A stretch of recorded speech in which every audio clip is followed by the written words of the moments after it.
Hey guys, it's Allie, and this is the Y&R chat vlog for Sunday, October 26th. Sorry if the sun is washing out my face. The weather's rather erratic today, so I hope you can see me, and I hope you all are doing well. I thought that I would just start out today talking about the diary.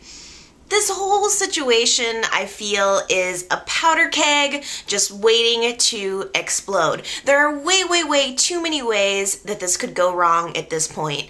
Paul is on to Adam. It's very possible he could put a tail on him and start to put the pieces together about what Jack and Adam are actually doing. Likewise, Heather may start to grow suspicious of him, take Paul's advice, and she might start putting things together on her own. But who knows? After this week and watching how disappointed Adam has been with Jack and that his article didn't get published, it's very possible that Adam will decide to expose the entire deal all on his own. We also have this forger. This guy hasn't met Jack. He's growing very suspicious of him as well. And I feel like he has a lot of motive to completely expose this entire thing. For some reason, this is what I don't quite get. Jack seems to be stringing the forger along a little bit, not giving him his money. I don't understand why. Why not just pay the guy, get him off your back, and never have to deal with him again? It's a little bit shady on Jack's part. So this is a house of cards. I feel like it's going to fall at any moment. But I don't know. I mean, the diary is scheduled to be published. First, I guess, in a magazine article, and then as an entire book.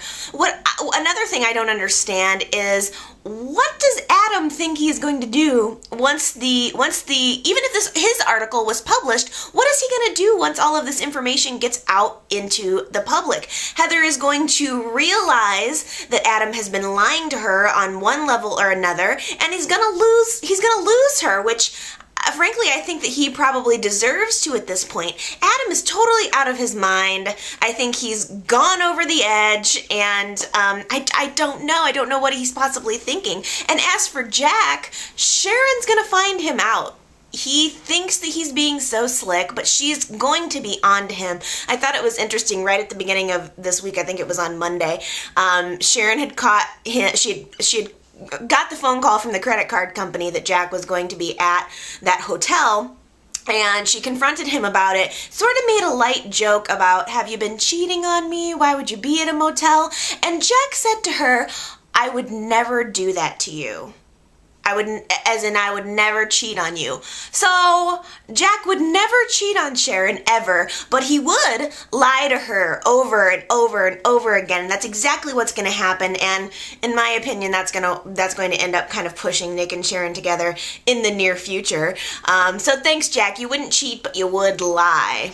Great. He's a great husband to have. You know, and I guess what confuses me the most about this whole plan of Jack's is that I sensed that there was some level of tenderness between Jack and Victor for a little while there. As much as they hate each other and as much as it's been a rivalry, I've always gotten the impression that Jack might have a little bit of a soft spot for him. Right after Sabrina died, you'll remember that Victor was standing in her office and he was listening to some music, and Jack had come down from Restless Style, seen Victor standing there, seemed to feel compelled towards him or compassionate towards him, and then decided to kind of leave him alone, let him be.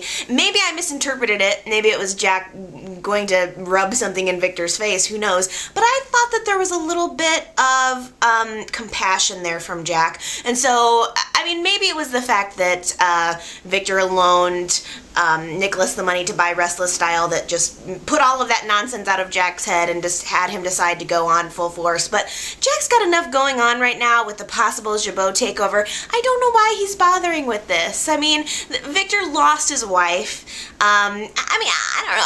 I guess I feel a little bit more compassionate towards Victor than perhaps Jack Jack does. So also this week, Victor placed a phone call to Nikki. I was pretty excited when he got on the phone, I have to say. We had the scene at the ranch with Nikki and Michael and Heather, and they were trying to be all secretive that they were actually talking to Victor, and then Victor actually talked to Heather, which was interesting. Victor sounded a lot like he really didn't kill Walter. I still think he did it, to be honest, but there was something in his voice, like he was either trying really hard to fool Heather or he really didn't, but there was something where it almost just felt like maybe he was being wrongly accused. I don't know, what do you think? I would love for you guys to weigh in on this. Do you think that Victor killed Walter? I'm with Nikki.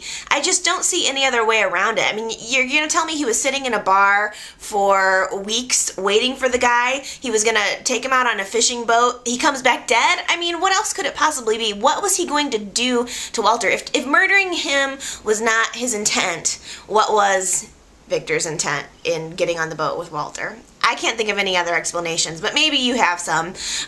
So anyway, the Newman Ranch is bugged.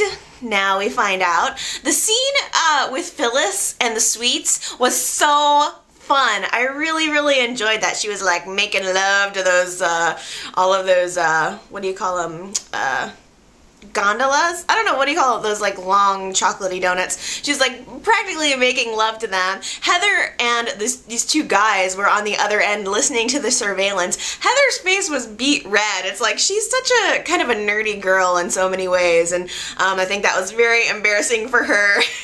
Like she wanted to listen, but the other two guys were there. I mean, those two guys, I think, were having to hold themselves back a little bit. Like they probably all needed to strategically place a notebook in their lap after listening to all of that.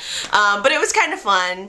I guess I'm really still surprised by the fact that Nick and Nikki and Victoria are still continuing to play with fire in trying to elude the police to where Victor might actually be. Now Nick is going to Buenos Aires to try to throw off the authorities, and it's just becoming this crazy game of where in the world is Carmen Sandiego.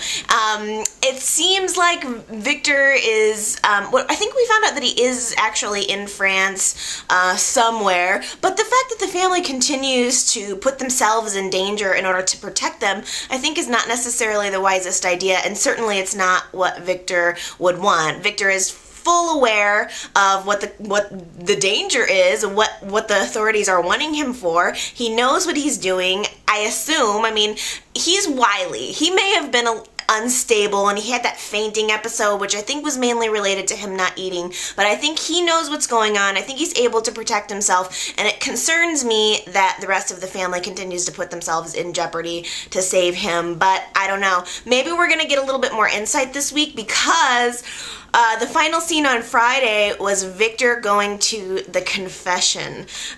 He has committed many mortal sins. So it will be very interesting to find out if Victor actually tells the story. I don't know. We'll see. Okay, I thought that I would wrap up part one by talking about the Jabot takeover and, more importantly, Gloria's little scheme with Katherine. It was... okay, Gloria's scheme was very slick, but it was not nice. I felt so terrible for Katherine. I mean, she was completely confused, not knowing what was going on at all, and thank goodness that Jill stepped in, caught Gloria in the act before Katherine actually signed over the stock. I mean, I just felt so bad for her. And having to not only admit that she was starting to forget things and is having this dementia, having to hand over her keys to Jill, that was very hard for her, and all of it is based on a lie. That irks me about Gloria. I know a lot of you guys do not like Gloria, so I'm sure you are like flaming with anger this week over all of that. But okay, so here's the big wah for the week is the doppelganger. We have, I want to say her name is Madge. I don't know if I read that somewhere or if they said it in the show or not, but we have this alternate Catherine, this duplicate Catherine. This is my face for this. I don't even know what to say. So Madge is in this bar drinking, and you know, we find out that it's not actually Catherine. Catherine's fine. I don't know. I guess my question is, does Madge even exist? Is this actually happening? Is it possible that this is all occurring in Catherine's mind, or does she actually have this sort of twin? I feel like maybe we saw this storyline before. I think I might be totally blanking because I feel like we've seen this in the past. So maybe you know the answer to that. Feel free to post your text comments. Let me know. I'm kind of curious to know what's the deal with Madge. You can also post your text comments about anything else you'd like to say. Video responses if you feel so inclined. This is going to be the end of part 1 because there's a 10-minute video limit on YouTube. But I'm going to be back for a part 2. Be patient because it usually takes me like 2 hours to upload a 10-minute video. So I will definitely be back for part 2, so stick around.